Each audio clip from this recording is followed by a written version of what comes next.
জগন্নাথ বিশ্ববিদ্যালয়ের ছাত্র সংসদ নির্বাচনে শিবির সমর্থিত প্যানেলের ভূমিধ্বস বিজয় হয়েছে। আলহামদুলিল্লাহ।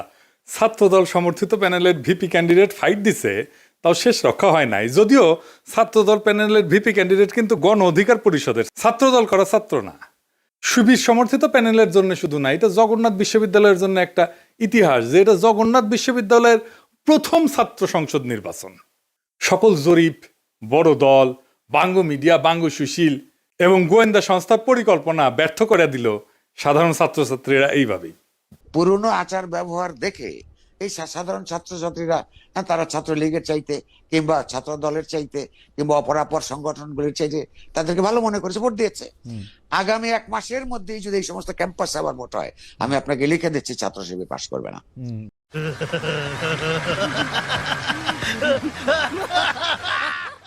ইদানিং তো আবার জরিপ চলতেছে। জরিপে দেখা যায় বিএনপি ছাড়া কথা নাই। 70% লোক নাকি বিএনপিরে ভোট দিবে। এমিনেন্স একটা জরিপ করেছে, ওর মালিক আমার মেডিকেলের 3 বছরের জুনিয়র জাসদ করেছিল। ওর এনজিও হেলথ নিয়ে কাজ করে ওই এমিনেন্স। এখন নতুন ধান্দাবাজিতে নামিছে। শামীম শুনো, 70% লোক বিএনপিরে ভোট দিবি, দিবি পাশা পাইতে দিলে হোগাত ছাপ্পা দিয়ে দিবি, ব্যালটে দিবি পাবলিকে। এই জগন্নাথের ইলেকশন নিয়েও জরিপ করেছিল, কইছিল ছাত্রদল জিতবি। সেটা আবার বাসস, তার মানে বাংলাদেশ সংবাদ সংস্থা ছাপিয়েছিল, মানে সরকারি সংবাদ সংস্থা। এটি মাহবুব মুর্শেদকে চাকরি দিছে আসিফ নজরুল। পুরা আওয়ামী লীগ আমলে আওয়ামী লীগের সাথে সিস্টেম করে চলিছে। মাঝে মাঝে কুরকুরে নিয়ে উঠলে আমার নিয়ে স্ট্যাটাস মারতো। এটা আছে না, সুশীল গেরে একটা কুরকুরে নিয়ে আছে, পিনাকিরে নিয়ে স্ট্যাটাস মারে, আসলে আওয়ামী লীগ। কিন্তু মাঝে মাঝে আবার ভাব দেখায় আমি আওয়ামী লীগ না। ওরে নিয়ে এমডি বানাইছে বাসসের। মানে বাসসের এমডি হবে সাংবাদিকতার সিনিয়র সাংবাদিক, তা না ওক নিয়ে বসেছে। এইভাবে আসিফ নজরুল বহুত বালসালরা চাকরি দিছে। এখন সব কয়টা বিএনপির সার্ভিস দিতেছে, এইভাবে সার্ভিস দিতেছে। এরা জানে বিএনপি ক্ষমতা না আসতে পারলে হোগাত লাতি দিয়ে খেতাবে, তাই হোগা দিয়া পাহাড় ঠেলিচ্ছে। যেটি লাতি খাবি সেটা দিয়ে পাহাড় ঠেলিচ্ছে। এইগুলা এভাবে পুরা প্রফেসর ইউনূসের প্রশাসন বিএনপির জন্য খাটিচ্ছে, অভিনব উপায়ে খাটিচ্ছেন। এটা কথা কয়েনি প্রফেসর ইউনূসের প্রশাসন, উপদেষ্টা মণ্ডলী শোনেন, মন দিয়ে শুনেন। বৃহত্তর বিএনপির প্রফেসর ইউনূসের উপদেষ্টা পরিষদের শাখার সদস্যরা এবং প্রশাসনে বিএনপির লেসপেন্সাররা শুনে রাখেন, আপনারা রাষ্ট্রের কর্মচারী, ওই রাষ্ট্রের মালিক জনগণ, বিএনপি না।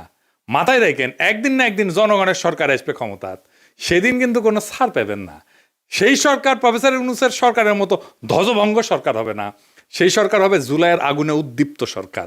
হোগার চামড়া কিন্তু তুলে নেওয়া হবে, মাইন্ডি পলাহে পারবেন না। রাষ্ট্রের কর্মচারী হিসেবে নিরপেক্ষ থাকবেন, সামান্যতম পক্ষপাতিত্ব করবেন তো সেইটার কাফফারা দিতে হবে, মাপ নাই। সেই কাফফারা ভয়ঙ্কর হবে, সরি কওয়ার কলের টাইম পাবেন না। এবার আসেন আমরা দেখি কেন ছাত্রদল এভাবে হারিচ্ছে, আর নাম হয়েছে হারু পাট্টি। হ্যাঁ বুঝে চাও। এই আলাপগুলো আমরা অনেক আগের থেকেই করিচ্ছি। প্রথম কারণ হইতেছে তাদের দীর্ঘদিন ছাত্রদলে কোনো রিক্রুটমেন্ট নাই, নতুন ছাত্র ঢোকেনি। না ঢুকলে দল থেকে আওয়ামী বিরোধী ছাত্র রাজনীতি তো বন্ধ থাকে নাই, তাই না? ওরা কয় যে শিবির আছে কারণ ওরা গুপ্ত রাজনীতি করছে। তা আওয়ামী বিরোধী ছাত্র রাজনীতি কি বন্ধ ছিল?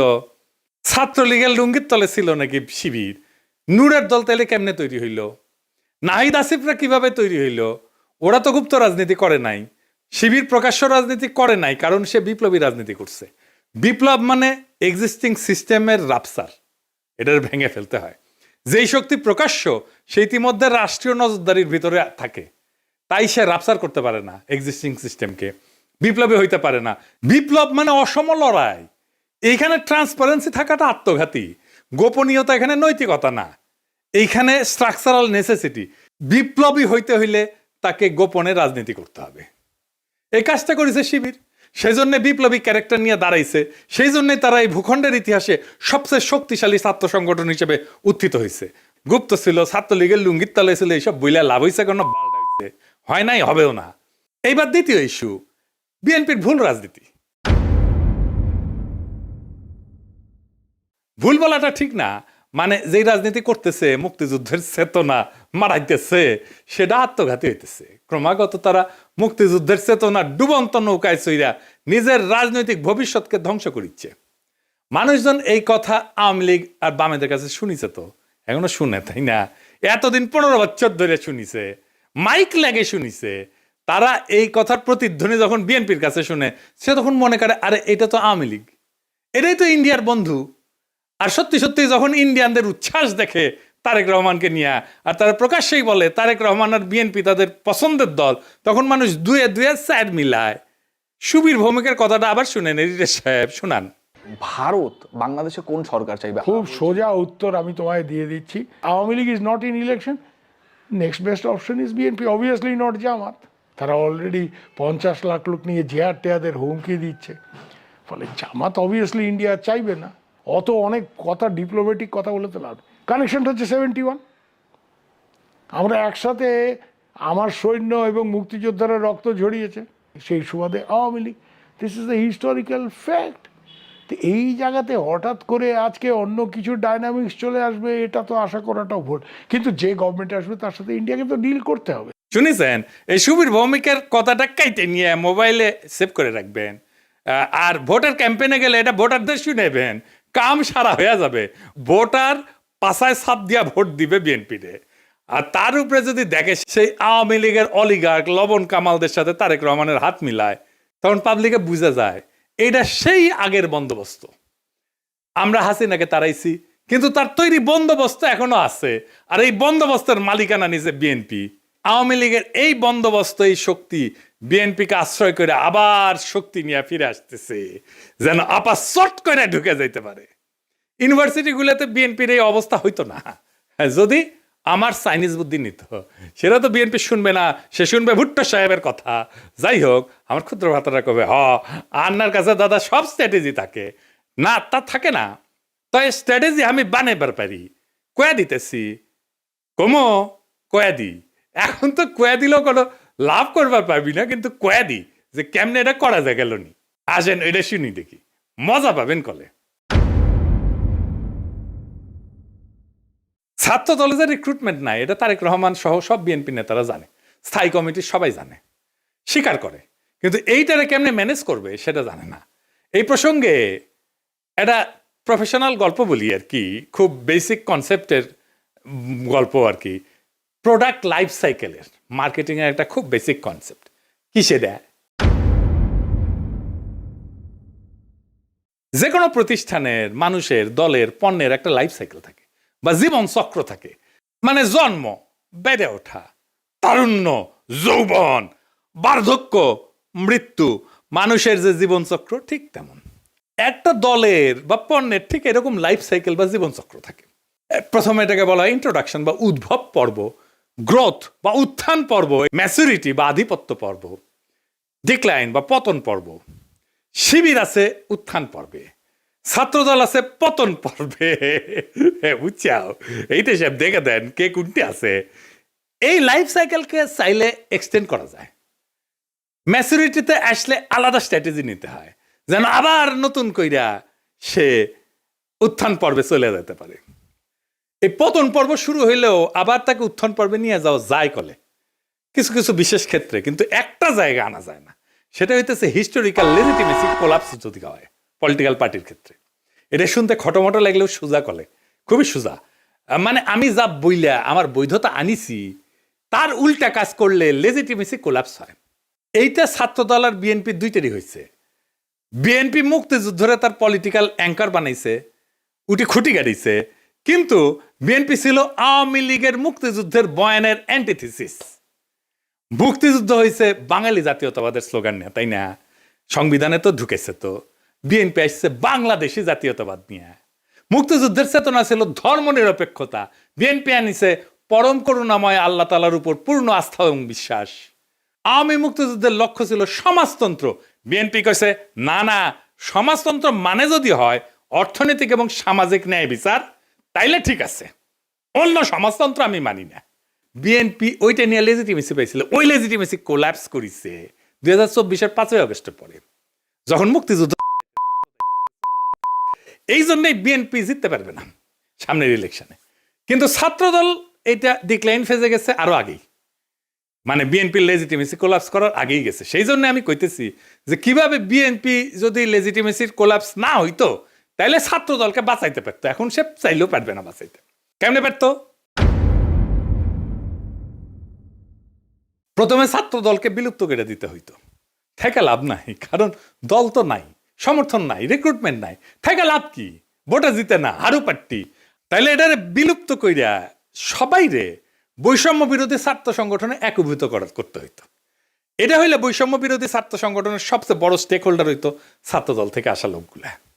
বৈষম্য বিরোধী ছাত্র সংগঠনই হইতো বিএনপির গণছাত্র সংগঠন।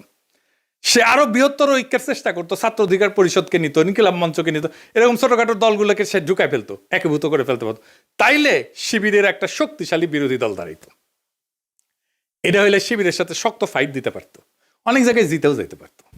আর যে রিক্রুটমেন্টের গ্যাপ তৈরি হয়েছে সেটা পূরণ হইতো, কারণ এই বৈষম্য বিরোধী ছাত্ররা তো ছাত্র দল করে না, এরা তো নতুন তরুণ, আরো তরুণ, এরা ঢুকতো, তাইলে তার গ্যাপটা পূরণ হইতো। এখন ইলেকশন হইতেছে আর মারা খাইতেছে বিএনপি, নামই হয়ে গেছে হারু পাট্টি। এখন আমার ক্ষুদ্র ভাতারা একটা বিরাট কোশ্চেন করে ফেলতে পারে আমাকে, আমি কালে ডরে আছি। হ্যাঁ, যে কয় যদি দাদা দলে যদি এইভাবে লাইফ সাইকেলের মধ্যে যায়, উত্থান পতনের মধ্যে দিয়া যায়, তাহলে তো আমেরিকা রিপাবলিকান আর ডেমোক্রেটদের মইরা ভূত হয়ে যাওয়ার কথাই ছিল। এইগুলো তো ভালোই টিকে আছে। তো মাঝে মাঝে বুঝছাও আমার মনে হয় যে আমি দিনে 4-5টা করে ভিডিও বানাই, ব্যানে এগুলো ব্যাখ্যা করি। মেলা কোশ্চেন আছে সবার মাথার, তাই না? হ্যাঁ, এটা খুব ইন্টারেস্টিং প্রশ্ন করে করেছেন আপনারা, না করলেও কয়ে দিলাম, তাই না? আসেন এবার বুঝে দেখি। আমেরিকান রিপাবলিকান আর ডেমোক্রেটিক পার্টি এটা স্বাভাবিক রাজনৈতিক দল না, ওইগুলো কার্যত রাষ্ট্রের ভেতরে একটা ইনস্টিটিউশনালাইজড পাওয়ার মেকানিজম। এটা কি?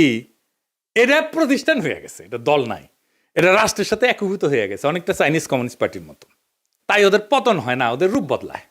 এই যে লাইফ সাইকেল থিওরি, যে জীবনচক্র থিওরি যেটা কইলাম, এটা কাজ করে হয়েছে, এটা ক্লাসিক রাজনৈতিক দলের মতো, ক্লাসিক রাজনৈতিক দল যেগুলো আদর্শিক দল বা ক্যারিসমেটিক লিডার আছে, যেমন মুজিবের দলের মতো, জামাতের মতো, শিবিরের মতো, কমিউনিস্ট পার্টির মতো, রেভলিউশনারি বা পোস্ট কলোনিয়াল দল কংগ্রেসের মতো, এবং দুর্বল রাষ্ট্র কাঠামোর দেশে Bangladesh, Pakistan, Africa, Latin America, এই সমস্ত জায়গায় এই সমস্ত থিওরি খাটে দলগুলোর ক্ষেত্রে। কংগ্রেসের মরে যাওয়া দেখে বুঝতে পারতেছেন, বিজেপির উত্থান থেকে বুঝতে পারতেছেন।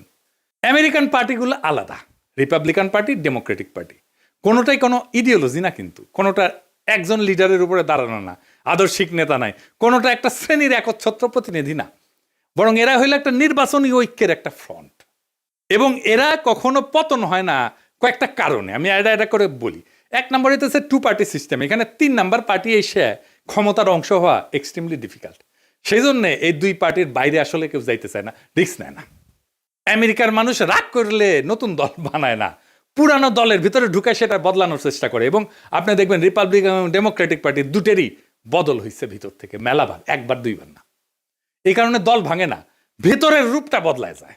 এখানে পার্টি মানে কিন্তু দর্শন আদর্শ না, রিপাবলিকান মানে একটা জিনিস না, কিন্তু একটা পার্টি না। এর মধ্যে রিগানের কনজারভেটিভ পার্টি আছে, বুশের নিউকন আছে, ট্রাম্পের পপুলিস্ট পার্টি আছে, ন্যাশনালিস্ট পার্টি আছে। ডেমোক্রেটিক মানেও এক জিনিস না, ক্লিন্টনের নিও লিবারেল আছে, ওবামার টেকনোক্রেটিক পলিটিক্স আছে, বার্নি স্যান্ডার্সের ডেমোক্রেটিক সোশ্যালিস্ট আছে। তাই ভেতরের আইডিওলজিকে নেতৃত্ব দিচ্ছে, সেই আইডিওলজিটা বদলায়, কিন্তু পার্টি থাকে। আর একটা জিনিস হচ্ছে স্টেট পার্টি, একটা ফিউশন হয়েছে আমেরিকা, পার্টি আর স্টেট একসাথে মিলে গেছে। যেমন ধরুন কংগ্রেস ককাস বলে একটা জিনিস আছে, যেখানে 2 পার্টি একসাথে কাজ করে। স্টেট গভর্নর নেটওয়ার্ক যেটা, সেখানে 2 পার্টি একই সাথে সমান শক্তিশালী, থিঙ্ক ট্যাঙ্ক, তারপরে যে ডোনারদের ক্লাস, মিডিয়ার যে ইকোসিস্টেম, এই সব কিছু মিলে এটা একটা সংগঠন না, এটা একটা পাওয়ার ইনফ্রাস্ট্রাকচার হয়েছে।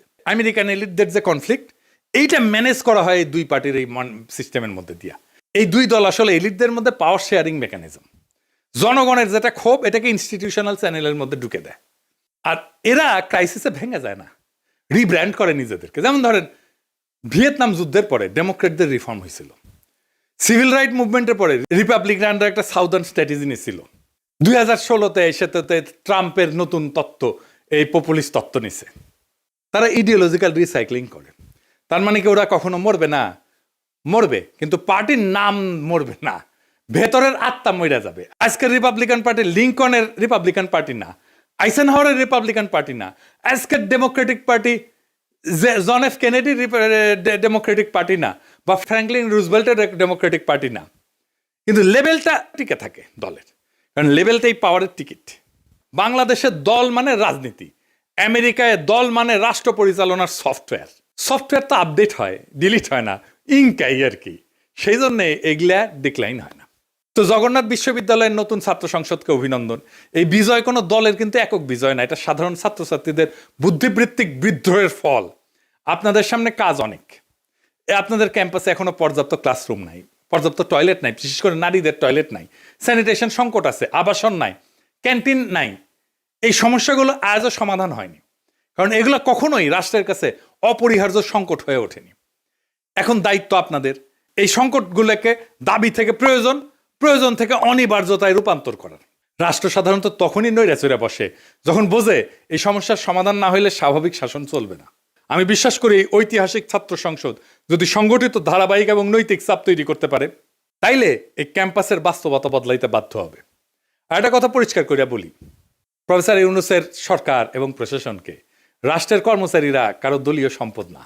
রাষ্ট্রের মালিক জনগণ। সময় বদলায়, সরকার বদলায়, কিন্তু দায় থেকে কেউ কিন্তু মুক্ত হয় না।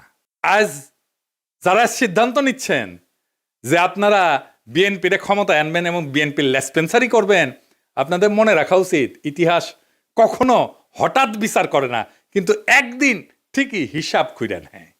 আর এই ছাত্র সংসদের কাছে আমার প্রত্যাশা একটাই, আপনারা ভবিষ্যতের জন্য রাজনীতি তৈরি করবেন।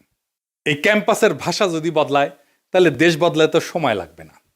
আশা করি আগামী ফেব্রুয়ারিতে আমাদের বন্ধুসুলভ সরকার আসলে আপনাদের যতগুলো সমস্যার কথা বললাম, এই সমস্যাগুলোর সমাধানের জন্য আমি ব্যক্তিগতভাবে আপনাদের সাথে থাকব। ফেব্রুয়ারিতে আমাদের ফ্রেন্ডলি সরকারি ক্ষমতায় আসতেছে ইনশাল্লাহ। চান্দাবাজ, ধান্দাবাজ, লুটেরা, ইন্ডিয়ার নব্য লেসপেন্সারেরা ক্ষমতায় আসবে না। আমি যে এপিসোডের পরে ইনকিলাব বলি, ওইটা কিন্তু শুধু স্লোগান না। ইনকিলাব মানে বদল, ইনকিলাব মানে বিপ্লব, ইনকিলাব মানে ভেঙ্গা চুইরা নতুন ভাবে গড়ে তোলা, ইনকিলাব মানে দেশ এবং জাতির জন্য অপরিহার্য হইয়া ওঠা। ইনকিলাব জিন্দাবাদ।